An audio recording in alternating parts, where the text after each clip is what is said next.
Assalamualaikum warahmatullahi wabarakatuh. Perkenalkan di sini saya Kasturi dari kelas 4C mata kuliah Sosiologi Hukum.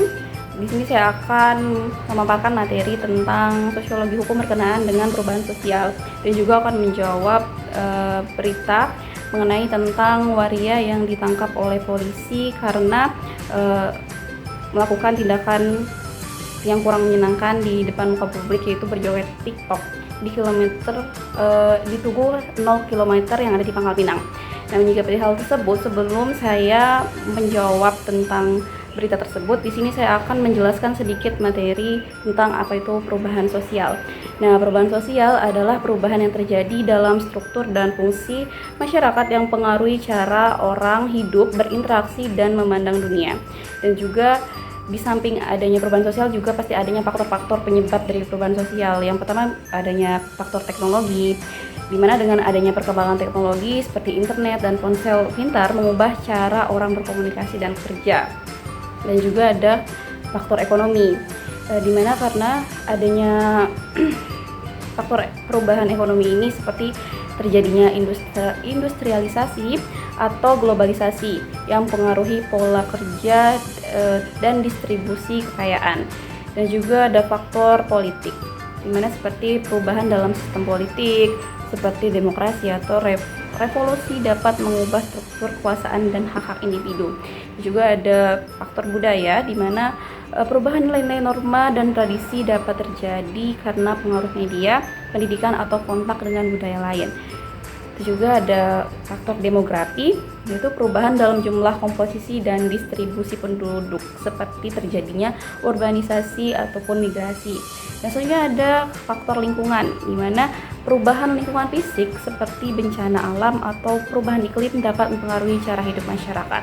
Selanjutnya juga ada teori-teori mengenai perubahan sosial. Yang pertama ada teori evolusi, di mana teori ini menganggap perubahan sosial sebagai proses linear dan bertahap menuju keadaan yang lebih maju. Selanjutnya ada teori konflik, di mana teori ini menekankan peran konflik dan pertentangan dalam mendorong perubahan sosial, terutama terkait dengan perbedaan kelas dan kekuasaan. Selanjutnya ada teori fungsionalisme. Teori ini melihat perubahan sosial sebagai cara untuk mempertahankan keseimbangan dan kestabilan masyarakat. Juga ada teori modernisasi. Dalam teori ini juga menyatakan bahwa masyarakat berkembang melalui tahap-tahap tertentu menuju keadaan modern dan rasional. Selanjutnya juga ada teori ketergantungan, di mana teori ini menyatakan bahwa perubahan sosial di negara berkembang seringkali dipengaruhi oleh hubungan ketergantungan dengan negara maju.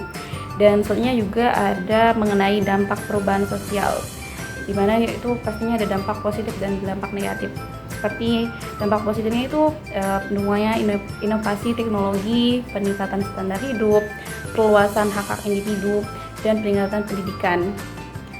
Seperti itu poin-poin penting dari dampak perubahan sosial yang bagian positifnya. Soalnya ada bagian negatif, di mana dalam dampak perubahan sosial ini dapat ditarik poin-poinnya. Seperti dampak negatifnya adalah terjadinya ketimpangan sosial, kerusakan lingkungan, disintegrasi sosial, dan hilangnya tradisi budaya. Dan mungkin ada beberapa respon terhadap perubahan sosial yang dapat dirasakan dan terjadi di sekitar kita, seperti kita bisa merasakan ataupun melakukan adaptasi, di mana masyarakat bisa menyesuaikan diri dengan perubahan melalui inovasi dan reorganisasi, dan juga bisa melakukan resistensi, di mana beberapa kelompok mungkin menolak ataupun dari perubahan tersebut dan berusaha mempertahankan status quo.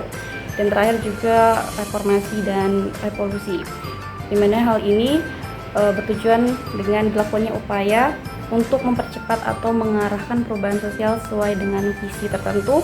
Memahami perubahan sosial membantu kita mengenali dinamika yang bentuk masyarakat dan memungkinkan kita untuk beradaptasi dengan perubahan yang terjadi di sekitar kita.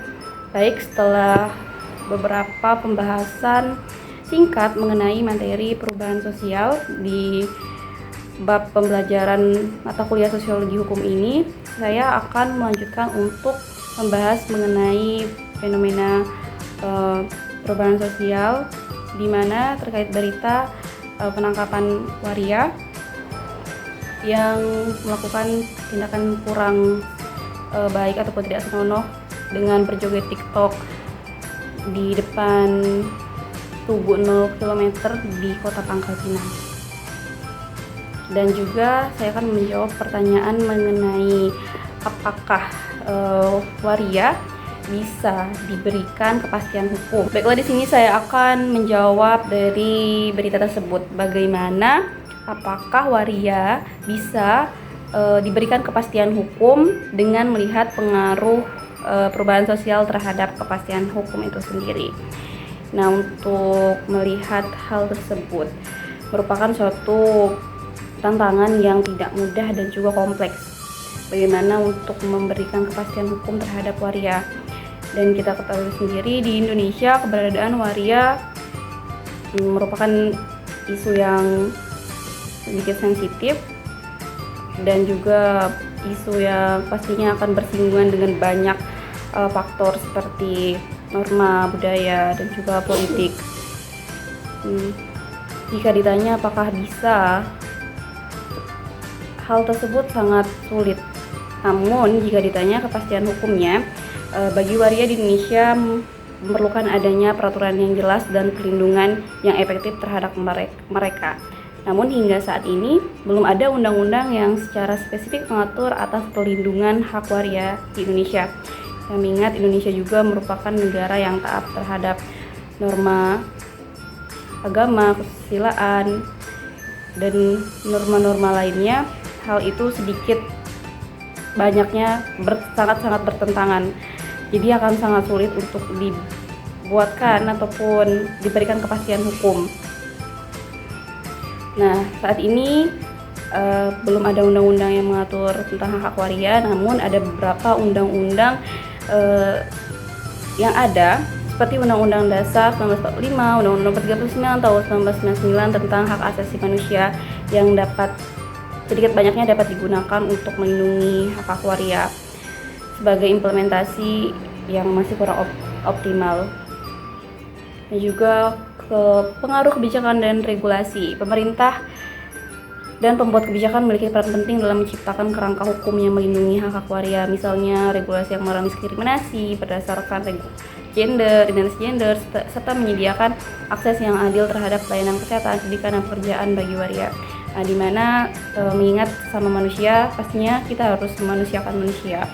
Jadi sebisa mungkin walaupun dalam banyak perspektif pandangan waria ini merupakan isu yang sangat sulit untuk diterima dan juga diakui, tapi setidaknya untuk tidak mendiskriminasikan mereka, karena mengingat kita merupakan sama-sama manusia yang pada dasarnya merupakan makhluk ciptaan Tuhan. Semakin berkembangnya waktu, mungkin masyarakat khususnya di Indonesia sendiri bisa menerima, namun tidak bisa 100% menerima karena untuk diakui itu sangat sulit sekali. Mungkin hanya itu yang bisa saya paparkan, jadi kurang lebihnya saya minta maaf. Saya undur diri. Assalamualaikum warahmatullahi wabarakatuh.